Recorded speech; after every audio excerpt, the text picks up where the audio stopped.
Hello everyone, this is Vesper the Evening Star, and I'll be your host today on Vesper's Fanfiction Time. Today we are going to be reading Chapter 3 of You Call It Necromancy, I Call It Making Friends. And before we start, I just want to thank everybody again for how fast we are growing. We are almost at 300 subscribers, and it's only been almost 2 weeks? About a week and a half still. And I'm still in shock and awe about this, but my thanks and love goes out to everyone who is like, I like her voice, but oh my god, y'all are digging the story too. It's blown up overnight. I feel like the whole fiasco with chapter 2 was actually really funny afterwards, but at first it was more concerning for me because it was like, oh my god, how did I re-upload the first chapter? But let's move on to the story. Enough of my rambling. You'll get some more of it towards the end. So without further ado, let's get started. Chapter 3. Dobby remembers nothing of his former life. His first clear memory is waking up in a forest and hearing a howl. When he got up, he saw a child being attacked by a wolf, and before he could think clearly, he attacked the wolf with his flames, which for some reason he knew he possessed. One look at the small boy, pale, trembling with fear, with dull green eyes, was enough. Something about him made Dobby feel protective, and that was before he even found out that the boy was basically the one who gave him back his life. That night, Dobby made a promise that he would protect this boy with his life. Or death. Being a zombie was confusing. After seeing the boy cry over something as simple and basic as a plate of toast, this commitment only grew. Protecting Izuku isn't enough.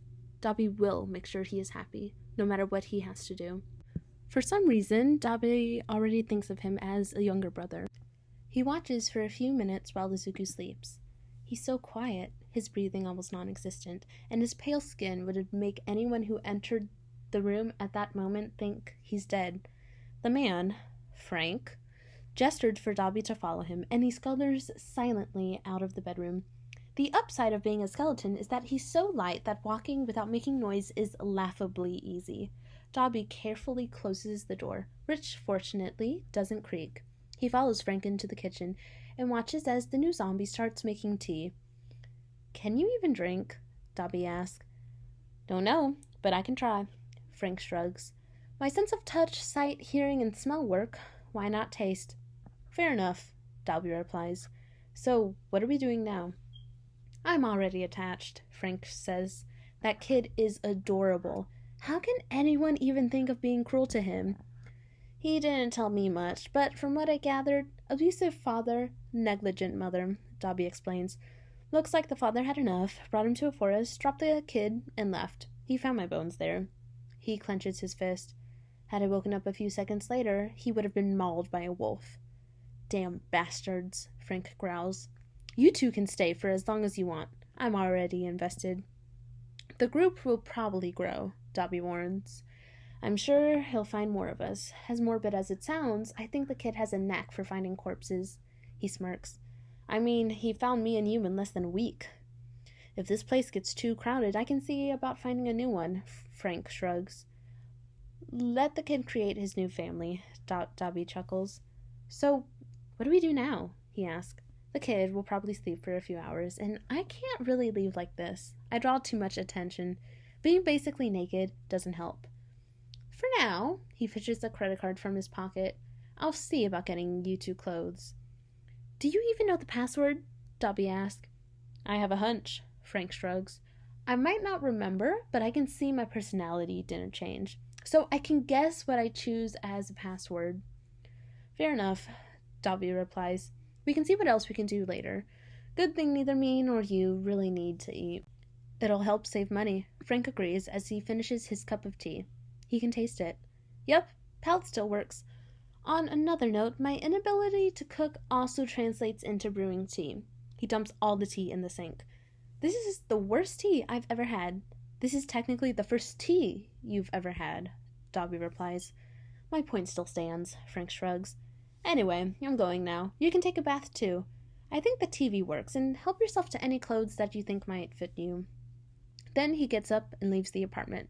Dobby gets up, and after thinking for a few minutes, he decides to take a bath. He doesn't sweat, but his bones are covered in dirt and dust. He soon learns that washing is extremely difficult, especially when it comes to cleaning between his joints. On another note, he also learns that he has detachable limbs. After the, frankly, much longer than intended bath, he silently enters Frank's room, being careful not to wake up Izuku, and takes a few clothes. He doesn't really look at what he picks, he just wants something to wear. He ends up taking a pair of jogging pants and a simple sports t-shirt. Like with Izuku, they are too big, but they will do the trick for now. He stops to look in the mirror for a moment. As expected, he's a skeleton, so there's not much to see. Frank offered to try and bring his body back, but Dobby refused. While what he said about liking people to freak out is true, this is not the only reason. For some reason, the thought of having his old face back fills him with anxiety. It's unlikely that Dobby will ever recover his memories, so he will probably never know why. But it's okay. He likes his current look. After a few hours, Frank returns. Izuku is still sleeping. The poor boy must have been exhausted, and he's only 6 years old. They let him rest while Frank shows Dobby the clothes that he bought. Apparently, he was right about his credit card password being 4242. For Dobby, he brought simple shorts, a white long-sleeve shirt with a black stripe in the arms, and a hooded jacket. He said it's just for him to have something to wear, and that afterwards they can go to the stores so he and Izuku can decide what they want to wear. About 2 hours later, Izuku finally leaves the room, rubbing his eyes and yawning. An honestly lovely scene. Frank hands him the clothes, and a few minutes later he comes back wearing a pair of dark blue jeans and a black hoodie. This will contrast horribly with the pair of red tennis shoes the boy is wearing. But who is Dobby? The fashion police? Izuku seems happy with his new clothes, and that's all that matters to Dobby. It's a few months later that they meet the next addition to their group. While living with Frank, Izuku and Dobby often search dumpsters for materials that they can recycle and earn some money. Their main source of income is Frank, who has started working as a healer in an underground clinic, but they do their best to pull their own weight. It is on one of the visits to the garbage dump that Izuku begins to smell an awful odor, different from the usual garbage smell. Deciding to check it out, he finds, for a change, a corpse buried in the garbage. From the looks of it, the body has been there for a few days. It's already decomposing, and he can see maggots moving around inside of it. "Dobby?" Izuku calls. "I don't think it's a good idea to just reanimate this one." Dobby gets closer and frowns, looking at the body. "You're probably right," Dobby replies. "I know you can restore the body, but there's no way to know if the maggots won't be stuck inside him." Gross. "But how do we carry him back?" Izuku asks. "Wait here for now," Dobby says, and starts running. Izuku shrugs and waits. Dobby returns about an hour later with a large blanket, a suitcase, and a can of aerosol. "Your plan?" Izuku raises an eyebrow. "This should neutralize the smell for a while. We can stuff the body in the suitcase and take it home. We should wait until it gets dark," Izuku says. "If someone stops us and notice we're carrying a body..." "Yeah, it'll be an awkward explanation," Dobby nods. The two wait until dark, then stow the body in the blanket and then in the suitcase, and take the body back to the apartment. Fortunately, no one stops them on their way. "Hey, you found something today?" Frank asks as they enter. "You usually get back a lot earlier." "Yeah, you could say we found," Dobby says. "The next one." "You brought a dead body here," Frank asks. "Why not just reviving him, like with me?" "This one was dead for a few days," Izuku replies, "and in the garbage dump. I don't know if just reanimating him will remove the maggots." "I see," Frank nods. "Bring him in. I'll prepare a place for us to work." They bring the man to the bathroom and puts him in the bathtub. A few minutes later, Frank enters with some surgical instruments. "Are you a surgeon?" Dobby asks. "Apparently, I'm skilled enough to perform emergency surgeries." Frank shrugs. "My quirk helps too." "Well, what do you know?" Dobby says, and then looks back at the body. "So, how do we do this?" "We need to kill them first," Frank replies. "Izuku, fill the tub." Izuku nods it and starts filling the tub. Just by that, a few of them start falling from the body. "Great. Now, Dobby, Dobby hums in acknowledgement. I need you to boil the water as much as you can. It doesn't matter if it evaporates. All right. Fall back, please. He puts his hands on the water, which instantly starts to boil. He holds it until the water evaporates. They fill it up again and repeat a few times. All right, I think it's enough, Frank says. Now, leave the rest for me, he says, opening his bag and taking out a scalpel. This might take a while, but I'll call you when I finish. Then he lies the body on the floor and starts working on it. Dobby takes Izuku out and prepares something for him to eat. They promptly try to block the recent memories. About 3 hours later, Frank calls them back. It's ready, he says. Izuku enters the room and finds the corpse lying there. For the first time, he looks at it. There isn't much to identify him, but he looks male, probably in his 30s. From what was left of his face, he can identify short black hair and a few scars. Taking a knife from the kitchen, Izuku slashes his arm and lets the blood fall on the body. Like it happened with Frank, the body starts repairing itself. First, the decomposition reverses itself, revealing a little more of his features. Izuku notices several wounds in the form of holes in his chest. He was probably shot to death. These then disappear. Finally, the dozens of scars spread all over his body also disappear. When it's over, he gives his hand to Frank, who quickly heals the slash. All right, now we wait for him to wake up, Frank says. Can you bring him to the living room? I'll start cleaning this. I can help, Izuku offers. Leave it to me, kiddo, Frank replies, ruffling his curls. It'll be better if you're with him when he wakes up. Izuku nods and helps Dobby carry the man to the sofa. As soon as they lay the man there, he jumps up, opening his gray eyes in alarm. Hey, it's okay, Izuku tries. Where am I? The man asks. And who are you? You're in our home, Izuku replies. We found you in the garbage dump. My name is Midoriya Izuku, and my quirk is Necromancy. Necromancy? The man asks, then taps his chest. I feel that I should have scars. Is this your doing? He asks hesitantly. Did I die? Yes. I'm sorry, Izuku replies.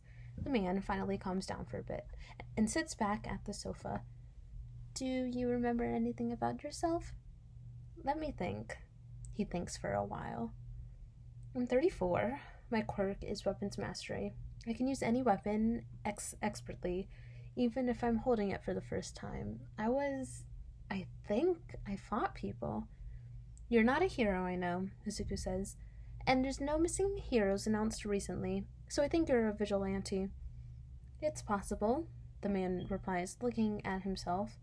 My clothes are ruined, but I can see some things that were probably part of my gear. I can't say I remember anything else. So you remember a little more than Dobby, but less than Frank, Izuku mutters. So I might be right. The time between death and reanimation is important to how much you'll remember. Well, you're welcome to stay with us, Dobby says. You'll just need a name. A name, huh? He thinks for a while. How about Ronin? Good for me. I'm Dobby. Dobby introduces himself. The kid is Midoriya Izuku, Izuku says. Nice to meet you, Ronin-san. Drop the honorifics, kid. Just Ronin is enough. Ronin sighs. Well, I'm Frank, Frank says as he enters. Frankenstein. And now that you're back to the living world, undead, I guess, you can take a bath. I'll prepare some clothes for you. Yeah, that's probably a good idea, Ronin replies. Especially if I was in a garbage dump. Ronin fits into their dynamics effortlessly. He's the only one who's there who has any cooking skills. His food tastes terrible, but at least it's edible, unlike whatever Frank and Dobby tried to make. After a few weeks with them, Izuku asks Ronin to start training him. He wants to learn how to defend himself. Ronin eventually accepts, and they start training in the forest where Izuku was dropped by his father. First, he starts learning how to use a staff. Izuku catches himself looking up to Ronin, while he looks up to Dobby and Frank, seeing them as older brothers. Ronin to him is like a father figure. He's kind, despite being stern, always explains their training to Izuku, and doesn't get angry when he makes mistakes. He reminds Izuku of how Hisashi was before everything went downhill. He just hopes it doesn't turn the same with him too. A few weeks later, while he's returning home from yet another training session, Izuku literally stumbles upon his next friend. When he looks back and sees another skeleton, he begins to wonder what is wrong with the forest. This skeleton is half buried, looking as if someone had buried it in a hurry, and the wind has dug it up in time. Sweeping some of the earth with his hands, he soon realizes that this skeleton is not human. From the looks of it, it can't be a wolf either. It's too small. From the skull, Izuku assumes it's a cat. Should I? Izuku hesitates. He didn't try reviving an animal since that first dove. I say, go for it, kid, Ronin replies, smiling at him. The landlord doesn't care about animals anyway, and it's not like anyone would mind.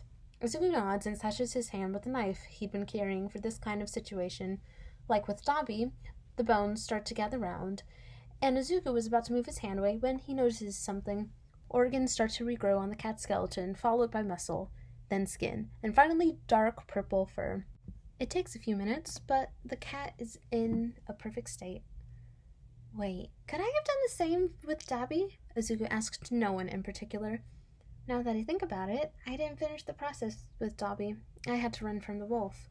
A hiss brings him back from his thoughts. He looks down and sees the cat hissing at him. I won't hurt you, I promise, Izuku says, putting his hand away from the cat. I'm Izuku. Midoriya Izuku. Are you talking to a cat like they can understand you? Ronin asks, and the cat starts scratching at the ground. Yeah, cats are smarter than you think, Izuku replies. I mean, sure, but you're talking to them like they can understand every word, Ronin replies. Meow. They look down, and under the cat's paw is written, I can understand you. Okay, the cat can write, Ronin says. Sure, why not? A highly intelligent zombie cat. You're a zombie too, you know, Izuku replies and opens his arms. Would you like to come with us? The cat approaches cautiously. I know it's scary, but I promise I won't hurt you. I brought you back. This boy cried the other day because I killed a spider. He doesn't have a single mean bone in his whole body, Ronin says. The poor spider was just living her life, Izuku says. Now, who feed the baby spiders? Frankly, kid, Ronin shakes his head fondly. Finally, they decide they aren't a threat, and the cat jumps on Izuku's arms. Izuku gets up and starts walking home with Ronin. I'm sorry, but I don't have much warmth for you, Izuku says. It's part of my quirk. My skin is cold. Do you have a quirk too? Right? The cat narrows their eyes at him, but nods slowly. Is that why you were hurt before? Do you remember anything? The cat first nods, then shakes their head. Their bones were there for a good while. It's hard to say how long they were dead, Ronin says. When animals with quirks were rare, it was normal for them to either be killed or experimented on. Things only began to change after Nezu got the same rights as human. How can someone hurt a baby like this? Izuku asks, then looks back at the cat. Are you male? The cat hisses. Female, then. The cat meows. We need to find you a name. Do you have something in mind? She shakes her head. Grape, Ronin suggests, earning himself a hiss.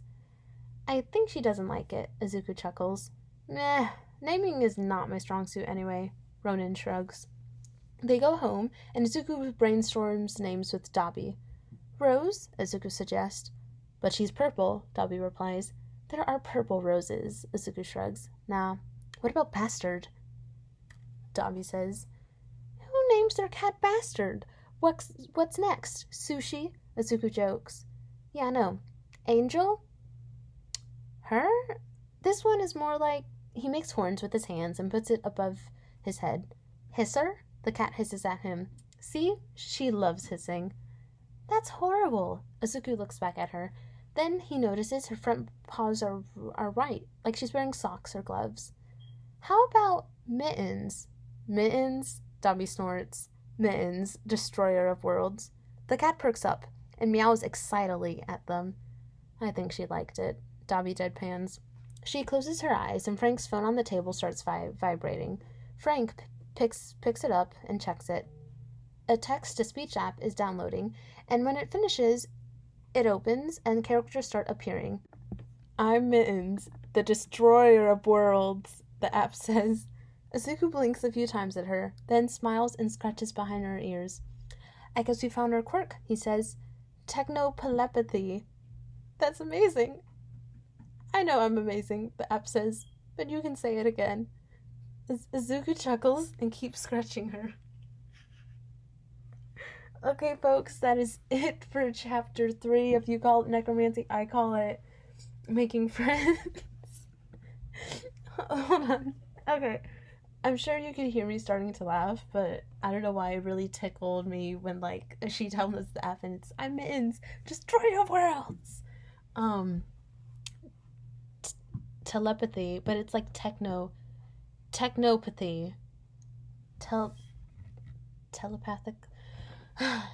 Like, no, it's like, the first word is tech and then it's opathy. So technopathy. I'm saying this wrong, I know it. Am I? I don't know.